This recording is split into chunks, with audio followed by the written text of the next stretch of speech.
নমস্কাৰ প্ৰিয় বন্ধুসকল, আপোনালোক সকলোকে জনাইছোঁ পুনৰবাৰ আমাৰ চেনেলটোলৈ স্বাগতম। আজি আমি আপোনালোকৰ বাবে পুনৰ লৈ আহিছোঁ এটি নতুন কাহিনী। আশা কৰিছোঁ ভিডিঅ'টো চাই আপোনালোকৰ নিশ্চয় ভাল লাগিব। আৰু আজি আমাৰ কাহিনীটিৰ নাম হৈছে ধনী ভনীয়েকৰ ঘৰলৈ ফুৰিবলৈ আহি দুখীয়া বায়েকৰ আচৰিত। তেন্তে আহকচোন এতিয়া আমি কাহিনীটিৰ মাজলৈ আগবাঢ়ি যাওঁ।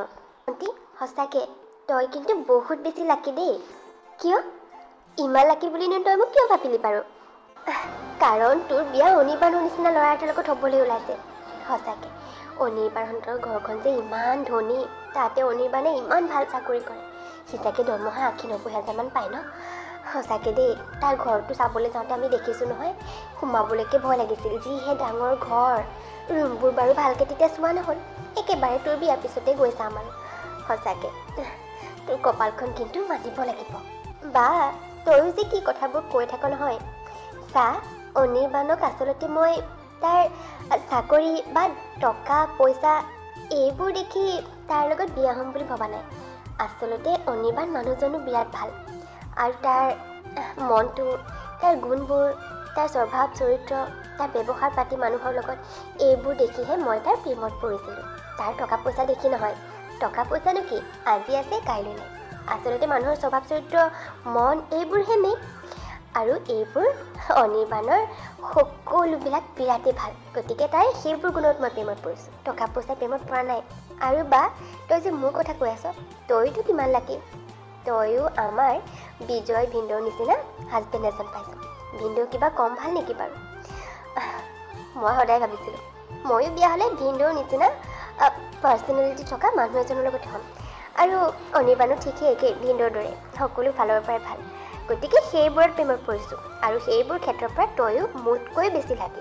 কাৰণ ভিনদেউ চাগে অনিৰ্বাণতকৈও বেছি ভাল, বুজিলি? ভাল। মোৰ জেগাত হোৱা হ'লেহে তই বুজিলিহেঁতেন কিমান ভাল। অকল মানুহৰ স্বভাৱ চৰিত্ৰ, মন, এইবোৰ ভাল হ'লে নহ'ব নহয়। টকা পইচা আজিকালিৰ দিনত মেইন বস্তু, বুজিলি? আমিহে জানো 20,000 টকাৰ দৰমহাৰে চলিবলৈ কিমান কষ্ট হয় আমাৰ। মই বুলিহে যেনে তেনে মেনেজ কৰি আছোঁ। বেলেগ নিচিনা হোৱা যেন কেতিয়াবাতে পাগল হ'লহেঁতেন। এয়া হৈছে বৰ্ণালী আৰু এয়া হৈছে পূজা। দুইজনী বায়েক ভনীয়েক, বৰ্ণালী ডাঙৰ আৰু পূজা সৰু। বৰ্ণালীৰ বিয়া আজিৰ পৰা 2 বছৰমান আগতে হৈ গ'ল। বৰ্ণালীৰ গিৰিয়েক হৈছে বিজয়। আৰু পূজাৰ বিয়া আচলতে এতিয়াহে অনিৰ্বাণ নামৰ ল'ৰা এজনৰ লগত ঠিক হৈছে। অনিৰ্বাণৰ ঘৰখন আকৌ খুবেই ধনী। অনিৰ্বাণো খুবেই ভাল এজন চাকৰিয়াল।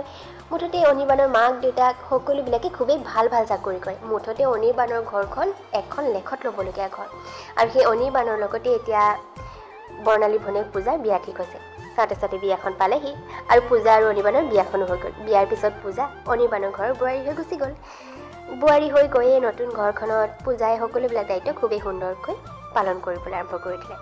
তেনেকৈ এমাহমান পাৰ হ'ল, আৰু এমাহমানৰ পিছত ভনীয়েক পূজাৰ ঘৰলৈ বায়েক ভিনীয়েকক নিমন্ত্ৰণ দিলে। বিজয়, কাইলৈ ভণ্টিহঁতৰ ঘৰলৈ মাতিছে নহয়, ব'লা না পটককৈ বজাৰ অকণমান কৰি আহোঁগৈ। ভণ্টিহঁতৰ ঘৰলৈ যাবলৈ নতুন কাপোৰ এযোৰ ল'ব লাগিব, আৰু ভাবিছোঁ নতুন গ'ল্ডৰ নেকলেছ এডালো ল'ম। কি নেকলেছ? বৰ্ণালী, তুমি পগলা হ'লা নেকি বাৰু? ভণ্টিহঁতৰ ঘৰলৈ যাবলৈ নতুন কাপোৰ ল'ব বাৰু, সেইটো মই বাদেই দিছোঁ। নতুন সোণৰ নেকলেছ? তুমি ক'বলৈ বিয়া খাবলৈ যাম বুলি ভাবিছা নেকি বাৰু? এই ভণ্টিহঁতৰ ঘৰলৈ যাবলৈ সোণৰ নেকলেছ কিনিব লাগে তুমি? তোমাৰ অকল খালি এইবিলাকে, কিবা এটা বস্তু কিনো বুলি ক'লে সদায় খালি এইবোৰ কথা। আজিলৈকে কোনোবা এটা বস্তু তুমি মোৰ লগত এনেকৈ তৰ্ক নকৰাকৈ মোক দি পাইছানে বাৰু? মোৰ জীৱনটোৱে বৰবাদ হৈ গ'ল তোমাৰ লগত বিয়া হৈ। ভণ্টি সঁচাকৈ কপালখন কিন্তু ক'ব লাগিব, ইমান ধনী মানুহৰ ঘৰৰ বোৱাৰী হৈছে। তাই এইবোৰ লৈ একো চিন্তাই নাই। আৰু মোৰ সাধাৰণ বস্তু এটা কিনো বুলি ক'লোঁ 1000টা কথা শুনিবলগীয়া হয় আগতে। তোমাৰ লগত মই বিয়া হ'বই নালাগিছিল। তোমাৰ লগত বিয়া হওঁতেই মোৰ ভুল। উফ ৰাম, এতিয়া ক'ৰ কথা নি ক'ৰ পোৱাই চাগে বাৰু তুমি? চোৱা, মই এটা সৰু সাধাৰণ চাকৰি কৰোঁ, 20,000 টকা দৰমহা পাওঁ। তাৰে 15,000 টকা ঘৰ ভাড়া, খোৱা বোৱাত এইবোৰততো গুচি যায়। 5,000 টকা সাঁচিবলৈ থাকে। আৰু এতিয়া ভণ্টিৰ বিয়াত খৰচ হ'লেই কিমানবোৰ। মোৰ ওচৰত সাঁচতীয়া ধন বুলিবলৈ নাই। তোমাক বাৰু এতিয়া লাগে বুলি ক'লে মই সোণৰ চেইনডাল ক'ৰ পৰা আনি দিওঁ? তুমি দেখা নাই ভণ্টিহঁতৰ ঘৰৰ মানুহবোৰ কিমান ধনী ধনী? বিয়াত একেবাৰে যি ডাল সোণৰ নেকলেছ পিন্ধি আহিছে, মইতো দেখিয়ে অবাক। এতিয়া মই সেইখন ঘৰলৈ বাৰু প্ৰথমবাৰ ফুৰিবলৈ যাম, ভণ্টিয়ে মাতিছে। এতিয়া মই বাৰু এই সৰু সোণৰ চেইনডাল পিন্ধি কেনেকৈ যাওঁ বাৰু? কমচে কম এডাল ধুনীয়া নেকলেছটো পিন্ধি যাব পাৰিব লাগে ন। প্লিজ বিজয়, দিয়া না। মই জানো সোণৰ নেকলেছ এডাল কিনিব পৰাকৈ তোমাৰ ওচৰত পইচা আছে। প্লিজ কিনি দিয়া না এডাল। বৰ্ণালী, মোৰ ওচৰত যিকেইটা সাঁচতীয়া পইচা আছে সেইকেইটা পইচা মই বিপদৰ সময়ত কামত আহিব বুলি থৈছোঁ। আৰু মানুহৰ জীৱনলৈ কেতিয়া কি বিপদ আহে কোনেও নাজানে। গতিকে দুটকামান পইচা সদায় সেই বিপদৰ সময়কণলৈ সাঁচি ৰাখিব লাগে। আৰু মই সাঁচি থোৱা পইচাকেইটা এনেবোৰ কামৰ বাবে থৈছোঁ। তোমাৰ এই ফাল্টু খৰচবিলাকৰ কাৰণে নহয়। এই নেকলেছ কিনিবলৈ, কাপোৰ কিনিবলৈ মই নোৱাৰোঁ। তোমাৰ অকলে এইবিলাকেই বিপদৰ সময়ৰ কাৰণে। যেতিয়া বিপদৰ সময় আহিব তেতিয়া চিন্তা কৰিম কি কৰিব লাগে। এতিয়া পইচা সাঁচি থৈ লাভ নাই নহয়। প্লিজ বিজয়, দিয়া না। যদি তুমি মোক নিদিয়া মই সঁচাকৈ কৈছোঁ মই ভাত পানীয়ে নাখাওঁ মই ভাত পানী নোখোৱাকৈ যি হয় হ'ব মোৰ। তাৰপিছতে উপায়হীন হৈ বিজয়ে বৰ্ণালীক সোণৰ নেকলেছ এডাল দিবলৈ মান্তি হ'ল। আচলতে তাৰ ওচৰত সাঁচি থোৱা পইচা বৰ এটা নাছিলোঁ। তথাপিও ঘৈণীয়েকৰ এনে জিদত বিজয়ে একো কৰিব নোৱাৰিলে আৰু তাইক কৈ সোণৰ নেকলেছ এডাল প্ৰায় 40,000 টকা দি কিনি দিবলগীয়া হ'ল। পিছদিনাখন একেবাৰে সাজি কাচি নতুন কাপোৰ, সোণৰ নেকলেছ পিন্ধি বৰ্ণালী ভনীয়েকৰ ঘৰলৈ আহিল। আহি ভনীয়েকৰ ঘৰ দেখি যেন তাই একেবাৰে অবাকে হৈ পৰিল। ভনীয়েকৰ যিহে ডাঙৰ ৰুম, তাত থকা ফাৰ্ণিচাৰ, প্ৰত্যেকটো ৰুমতে AC, আলহী বহিবলৈ দিয়া দামী চোফা, মুঠতে এই সকলোবিলাক দেখি বৰ্ণালী চকু যেন একেবাৰে থৰ হৈ পৰিল। তেনেকৈ সেইটো দিন ভনীয়েকহঁতৰ ঘৰত পাৰ কৰি তাই আৰু বিজয় পুনৰ ঘৰলৈ উভতি আহিল। বিজয়, ভণ্টিহঁতৰ ঘৰটো দেখিলানে? কেনেকুৱা ধুনীয়া। আমাক বহিবলৈ দিয়া চোফাযোৰ দেখিলানে নাই? সেইযোৰ চাগে কমেও 1 লাখমান টকা পৰিছে দেই। আৰু ভণ্টিহঁতৰ ৰুমৰ ফাৰ্ণিচাৰবিলাক, হে ভগৱান, ইমান ধুনীয়া, ইমান দামী। আৰু ঘৰৰ প্ৰত্যেকটো ৰুমতে AC আছে, আনকি আলহী বহিবলৈ দিয়া ড্ৰয়িং ৰুমটোতো। আমাৰ আকৌ এই গেলা গৰমত ফেনৰ গৰম বতাহ খাওঁতে দিন গৈছে। আৰু সিহঁতৰ ঘৰত বিজয়, পৰহিলেতো ভণ্টিও আমাৰ ঘৰলৈ আহিম বুলি কৈছে। অনিৰ্বাণ প্ৰথমবাৰ আহিব আমাৰ ঘৰলৈ। এতিয়া বাৰু আমাৰ ঘৰলৈ আহিলে কেনেকুৱা লাগিব বাৰু? কিমান লাজ পাম। প্ৰথমবাৰ ভণ্টি আৰু অনিৰ্বাণ আমাৰ ঘৰলৈ আহিব আৰু সিহঁতক বহিবলৈ দিবলৈ আমাৰ ঘৰত ভাল চোফা এখনো নাই। বিজয়, কাইলৈ ভিতৰতে ভাল চোফা এযোৰ আনিব লাগিব, নহ'লে কিন্তু মোৰ নাক কাণ সকলো কাটি শেষ হ'ব। কাইলৈ কিন্তু নতুন চোফা এযোৰ আনিমগৈ দেই। বৰ্ণালী, তুমি পগলা হ'লা নেকি বাৰু? নতুন চোফা? বৰ্ণালী, এই পৰহি দিনা তোমাক মোৰ সাঁচি থোৱা যিমানকেইটা টকা আছিল গোটেইকেইটা খৰচ কৰি এডাল নেকলেছ আনি দিছোঁহে সোণৰ। এতিয়া আকৌ তোমাক নতুন চোফা এযোৰ লগা হ'ল। আৰে পুৰণা চোফাযোৰ আছেচোন, সেইযোৰনো কি বেয়া? তাত কি মানুহ বহিব নোৱাৰে নেকি বাৰু? কোনো দৰকাৰ নাই। আৰু মোৰ ওচৰত এটকা পইচাও নাই খৰচ কৰিবলৈ। তুমি সঁচাকৈ দেই, যি আছে আমাৰ ঘৰত তাতে তেওঁলোক আহিলে বহিব। তুমি মানুহ মাৰি দিবা কিন্তু। দেখাক দেখি আমি এনেকৈ কৰিবলৈ গ'লে নহ'ব নহয়।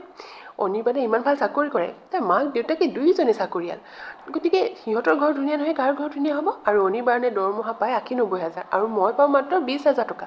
চলিবলৈকে মাহটো টান। আৰু তুমি সিহঁতৰ লগত মিলাবলৈ গৈ ইটো কিনো সিটো কিনো। বৰ্ণালী, কথাবোৰ বুজিবলৈ চেষ্টা কৰা। এনেকৈ দেখাক দেখি আনৰ লগত মিলাই বস্তু কিনিবলৈ গ'লে নহ'ব নহয়। নহ'ব নহয়, মোক মুঠতে লাগিব কৈছোঁ লাগিবই। মই নাজানো তুমি ক'ৰ পৰা কি পইচা যোগাৰ কৰা। ক'ৰবাৰ পৰা ধাৰ লৈ হ'লেও মোক মুঠতে কালিৰ ভিতৰতে নতুন চোফা এযোৰ লাগিব বুলি কৈছোঁ লাগিব, ভণ্টিহঁত অহাৰ আগতেই। চোৱা বৰ্ণালী, তুমি কথাবোৰ কিয় বুজিব নিবিচাৰা বাৰু? একেবাৰে বুজিবলৈ চেষ্টাই নকৰা একো কথা। চোৱা, মানুহৰ যিমান সামৰ্থ্য আচলতে সদায় সীমাটোৰ ভিতৰতে মানুহ থাকিব লাগে। তাতকৈ বেছি আশা কৰিব নালাগে মানুহে। গতিকে তুমি এতিয়া সৰু ছোৱালী হৈ থকা নাই নহয় যে কথাবোৰ বুজি নোপোৱা। ইমান ডাঙৰ হ'লা, বিয়া হ'লা, সংসাৰ কৰিলা, এতিয়াও এনেকুৱা অবুজন। এনেকৈ অবুজন হ'লে নহ'ব নহয়। চোৱা, মই আগতেও কৈছোঁ যে মানুহৰ জীৱনত কেতিয়া কি বিপদ আহে কোনো ঠিক নাই। গতিকে এতিয়া বিপদলৈ সাঁচি থোৱা পইচাকেইটাতো তুমি সোণৰ চেইন কিনি খৰচ কৰিলাই। এতিয়া আকৌ ধাৰ কৰি মই তোমাক চোফা এযোৰ আনি দিব লাগে। হঠাতে যদি ভগৱানে নকৰক কিবা এটা বিপদ আহে তেতিয়া কি হ'ব?